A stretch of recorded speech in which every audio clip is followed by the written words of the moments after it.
हरदा में एक private college ने मुर्गी प्रजाति का नाम नर्मदा रख दिया है। इस पर विवाद खड़ा हो गया है। नर्मदीय ब्राह्मण समाज ने इस पर कड़ी आपत्ति जताई है।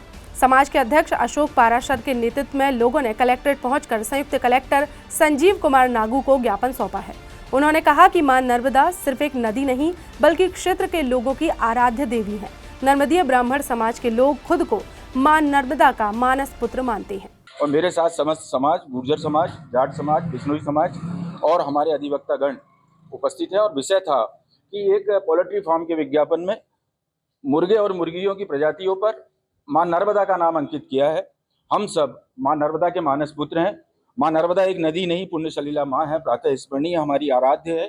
तो हम सब निवेदन करने आए थे कि इस विज्ञापन में से मां नर्मदा का नाम हटाया जाए और जहां से भी ये शुरू हुआ था वहां से इसको विलोपित करें।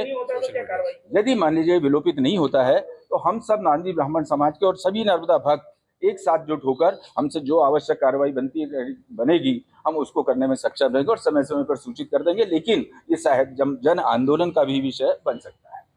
आज नांदी ब्राह्मण समाज के लोगों ने एक ज्ञापन दिया है जिसमें मुर्गा मुर्गी का नाम मां नर्मदा के उसमें रखा गया है। इसके संबंध में ज्ञापन दिया गया है।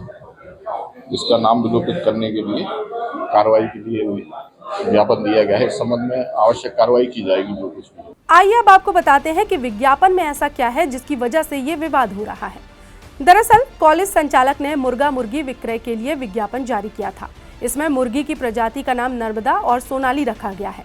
इससे सनातन धर्म के अनुयायियों और मां नर्मदा के भक्तों की धार्मिक भावनाएं आहत हुई हैं। नर्मदा नदी मध्य प्रदेश की जीवन रेखा है।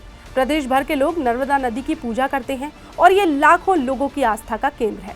इसलिए ऐसा विज्ञापन लोगों के बीच अब विवाद का विषय बन गया है। हालांकि संयुक्त कलेक्टर ने इस पर कार्रवाई की बात कही है।